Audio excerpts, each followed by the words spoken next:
All right, everybody, here we are. We are at the last assignment for our geometry class. For today, we're going to be talking about how do we compare these volumes with each other, as well as a couple of density problems. So we're going to start off with this water tank problem that we have here. And you'll see that we have two containers that are going to hold water, and they're both going to be in cylinder shape. The first cylinder, or container A, has a diameter of 18 feet and a height of 14 feet. And container B has a diameter of 22 feet and a height of 13 feet. And if I were to push play here, you would see that container A is full of water, but then once it's pumped into container B isn't quite full. It's only about maybe 70% full here or so. Well, we can figure out the percentage of that, and we can also figure out the volume of container B, or the volume of water in container B, because we know that it was full in container A. So the volume of the water in container B is going to be whatever our original volume was for container A. So let's go ahead and get started with that. I know that container A is going to have a volume of a cylinder, and we know the equation for a cylinder's volume is pi r squared h. Well, I can find my radius by taking the diameter and dividing it by 2. So the radius equals 18 divided by 2 is 9, and the radius over here would be 11. And that's the diameter there. So now I have my two different radius depending on the container we're looking at. And I just want to look at container A for right now. So we'll have pi times my radius squared, which is 9 squared, times my height of my cylinder, which is 14. And I know this is going to be pi times 81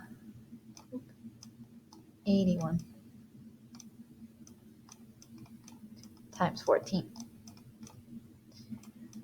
And you can punch that in your calculator. Remember, we want to be as exact as possible, so we're going to use that little pi symbol.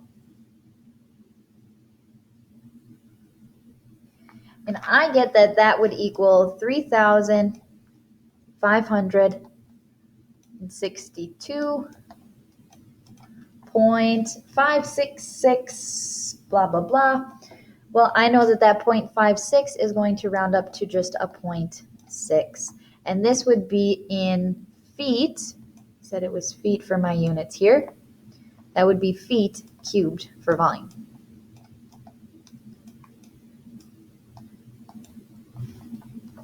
Some of you might go into engineering. Some of you might go into agriculture. Some of you might go into the medical field. There are lots of different ways to think about how these volume problems are going to help you when comparing the amount that two different tanks can hold, whether it's just water, whether it's grain, whether it's a combination of things. This will just kind of be a stepping point into the future for you for understanding some other problems. So this problem just talked about the volume of the water that's in container B. But you might come across a problem that specifically asks you to find the percentage that that container is full. Well, then I would need to find the volume of container B as well. So we've got container B. And we know that that's going to be the same equation, and I'm just going to plug in my other numbers. I'll have 11 squared times 13. And so that would be pi times 121 times 13. And container B, plugging that into my calculator, that would give me 4,941. Rounding that to the nearest tenth would give me 0.7. Now, the reason why I needed to find that volume was so that I could take and find the percentage difference between these two here.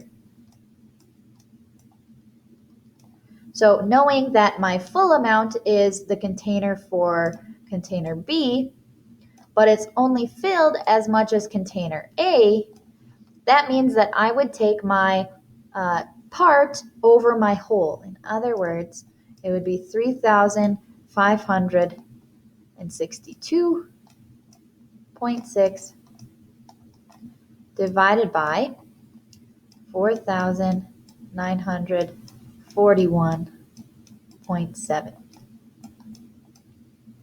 And you should get a decimal number when you do that. 3,562.6 divided by 4,941.7. I get about 0.72. Now, if they ask you for the percentage, though, we would multiply that by 100 and get 72%. So my original guess was pretty close. Nice job, me. Now, again, though, this one only asked us for the amount that we have in our water for container B, which was that 3,562.6.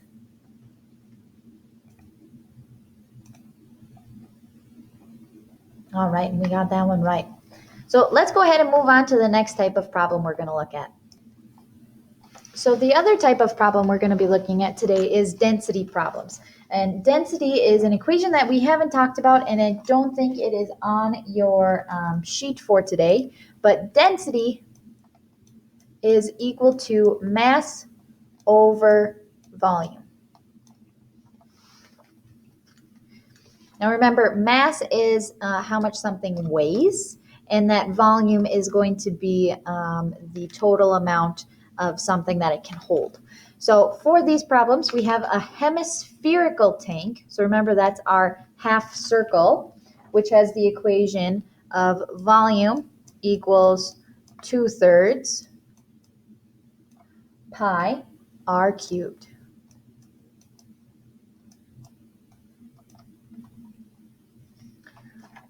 Okay, and it has a diameter of 16 feet. Well, I already know that I don't want diameter. I want this to be my radius. So instead of diameter of 16, I'm going to say that my radius is half of that, which is 8. All right. And if water weighs 62.4 pounds per cubic foot, what is the total weight of the water in a full tank to the nearest pound? Well, that just tells me that we know that this water holds so many pounds per cubic foot.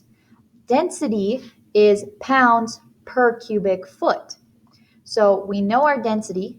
Density in this case is 62.4. And that's pounds. Some people use the hashtag. It used to be called a pound sign. Pounds over feet cubed. So I have my density, and we were told the diameter, or in other words, the radius, and I can use that to figure out my volume for this problem. So we're going to go ahead and plug that in. We have volume is 2/3 pi, and then our radius cubed, or 8 cubed.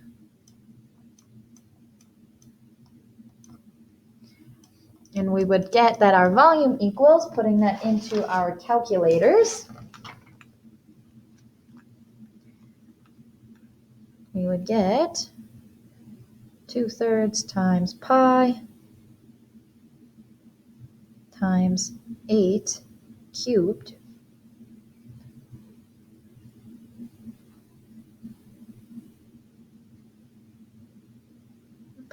there we go.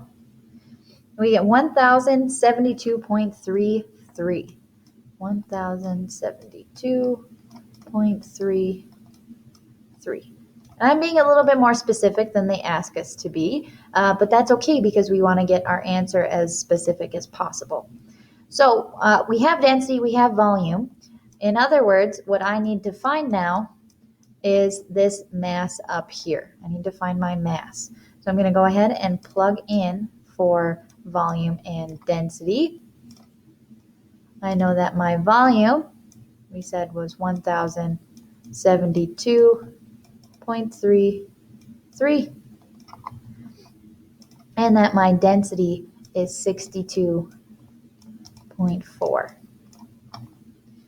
Well, to find my mass, I need to get m by itself. In other words, I need to multiply both sides by 1072.33. And then multiply over here.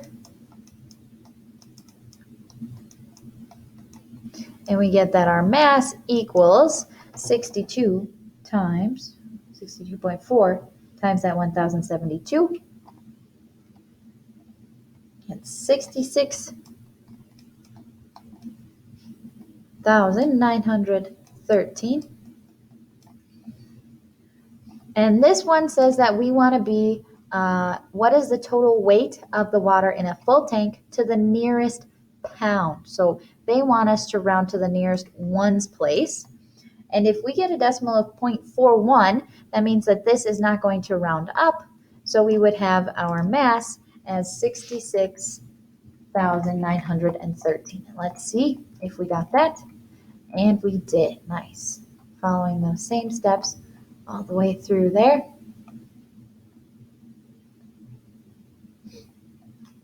And it looks like they use the equation for a sphere and then multiply that by 1/2. We already know that as this equation up here, so don't worry too much about that. That would be all of the work that we did just do. With that, if you have any questions for today on today's assignment, anything that you're trying to get caught up with, please let me know. Send me an email, come to the Google class call, and I would be more than happy to help you. Have a good one. See you next time.